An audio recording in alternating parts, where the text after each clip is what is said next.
So another Miss Marvel comic review has come. So after Kamala has pooped her skinny jeans after finding out that Mark the Muslim is a 10-star Iceman cosplayer, Ice Boy tells Kamala he's an Inhuman. Again. Of course this is a new issue that has to recall the events of the last one in one panel, but then what's the point of a splash page telling the previous events? Kamala then tells him that she too is an Inhuman and wears a cosplay costume to beat up people who wear chicken masks. The next page, Kamala's older brother, who I can't remember the name of and not be bothered to look up because he's a background character in this issue and a running gag for the entirety of the franchise, comes around the corner and runs down the alley that Cameron, that's his name, Cameron, has taken his sister, and says that 2 seconds away from him is too long. Jesus, dude, give her some space. What is this? So if Kamala's taking a dump in the bathroom and it takes longer than a minute, you kick in the door worried that she's texting a boy? So back in the streets, the Antifa child person is dying, and hopefully this will send an example that riots will cause fallback and you should talk things through like an actual adult. As Elect Tits is being carried away, she is thinking about the people helping her are privileged for actually having a job. Kamala has a minute to rethink about almost killing the Antifa douche for a single thought box, and then her vagina alerts her to the presence of a pebble hitting her window. So Cameron calls her down and Kamala obliges, because her panties are beginning to drown and she doesn't want to get her feet wet. So, she jumps out the window and goes on a journey that she should have gone through without the overbearing brother and father breathing down her neck. She lands on her feet with the face that you make when you try and hide a fart but it ends up ruining your dress pants in front of that girl who's a hot metal chick down the street. No, that hasn't happened to me because all my previous attractions haven't been metal chicks, because I have just had that kind of luck. That was actual sarcasm, by the way. Like, metal girls. They're the ultimate bae. So, Kamala is worried that her giant feet-enhancing powers are gross to Cameron, but he alerts her that he has a feet fetish. And remember when I was joking about Laha calling on the help of Kamala's older brother to stop the affection between Kamala and Cameron, and it being her first ever handhold in the last episode? Yeah, that's a real thing. I'm not a funny dude, so I try and hide my loneliness and sadness by making fun of people who actually have different views than me. Like an SJW. So then we have a full page of a city view. Like, this is actually how you do a full page. Except, a couple more speech bubbles would have been nice, but hey, beggars can't be choosers, I guess. Marvel's at least trying to use artwork. And there are 3 cats on the roof. And not sniffing Kamala's hands or trying to scratch her giant butt for taking up 40% of the water tower they're on. Alright, the next thing we get is Kamala asking Cameron to show her his. Alright then. Next thing I know, I'm going to turn the page and everyone is sweaty and moaning. Another thing, why is his body covered in neon blue jelly, but his right arm isn't? So, an embarrassed Kamala sees his Super Saiyan God blue form and assaults him. Assault?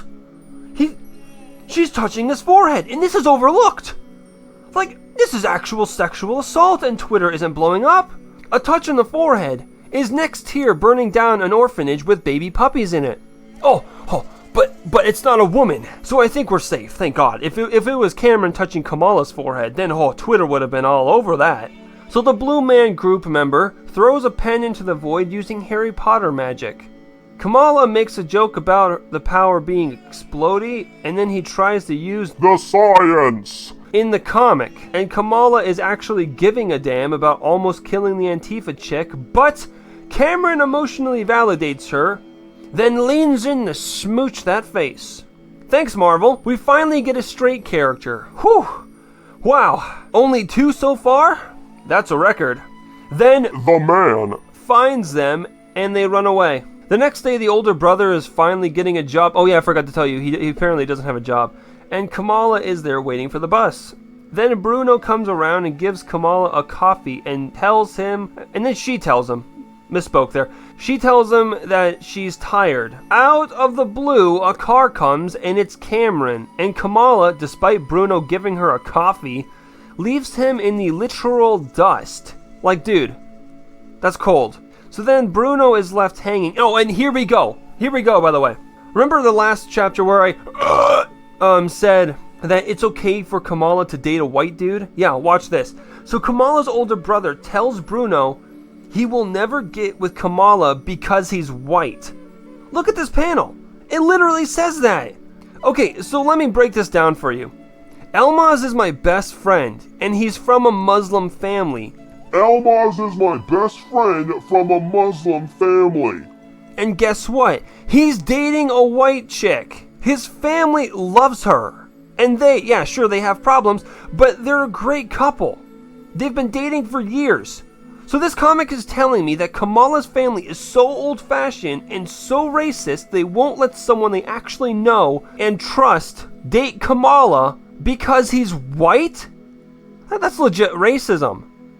Jesus, Marvel, you're the biggest hypocritical company next to BuzzFeed. I don't really hate the brother, but in this issue, that's just cold. I do hate the parents if they actually think this. Like, Christ. Oh. Ronnie, you're just upset because you're a straight white male. No, I'm not. I'm angry that these hypocrites run this crap and don't get called out for it because they virtue signal for dumbass people who never actually read comics and play games. They're professional victims.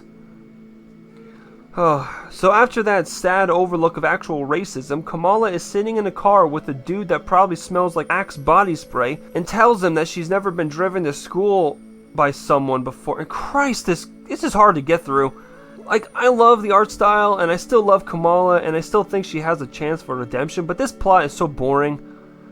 She overlooks almost killing someone, and thanks to Marvel and its new trademark, if it's got a big ass and a vagina, it can't be developed and struggle. Kamala's not doing anything here. She finally notices as she got into a dude's car that, she only met the other night, and for some reason it hits her that normal women wouldn't do that because that leads to actual assault. Well, the majority of the time. Maybe. I'm not a woman, but I feel like a normal woman wouldn't jump into a person she just met the other night's car and drive off with them. Okay, he can look like a Mark Hamill for all we care, but it doesn't mean that he's not going to try and get all up in your V. So she yells at him, and after he refuses to stop the car, she yells at him more, and then he does. She gets out and starts yelling at him again. So, by the way, so it's revealed in the next issue that she has like this code type of text on her phone to call for help from the white man Bruno if stuff ever goes down, but for some reason she doesn't use it here. Kamala, Bruno is probably still crying over you taking the coffee from him and leaving him with some random dude. Like, you can get his help, but nope. I'm gonna turn my back on him, and even though he can still activate his vanilla ice form, I'll hope that nothing bad happens. Kamala, sweetheart, it's like this that makes me question how the hell you're still alive. So she wakes up in my basement and is a bit woozy because she used her brain cell to notice that something was fishy about this guy instead of letting her actual, her vagina take over again. And she touches the really dumb looking button panel. It gives her a tingle like after I listen to myself when editing these videos and decides to break the door down. This is something I wish they stayed with Kamala. Like, the yellow growth powers should stay yellow to show something is going on instead of her just looking like a person wearing Hulk smash fist from the toy store. It gives effect. It makes it stand out. So she beats up the bad guys in 2 hits and wins. Still sticking with that nail-biting formula, aren't we, Marvel? Then she runs away because she can't perform miracles twice and gets attacked from behind in a dark metal hallway from a dude wearing a leather jacket. Sounds like that time I went to college. So Kamala turns around and it's the meeting of an Antifa member, a creepy panty sniffer, and Satan. It makes sense to me, to be honest. So the verdict of this comic, should you buy this? Still no. Should you read this? No. Is Kamala getting development in the comic yet? Marvel doesn't know what that word means. Don't forget to like, comment, subscribe if you like this video. We shall continue these reviews.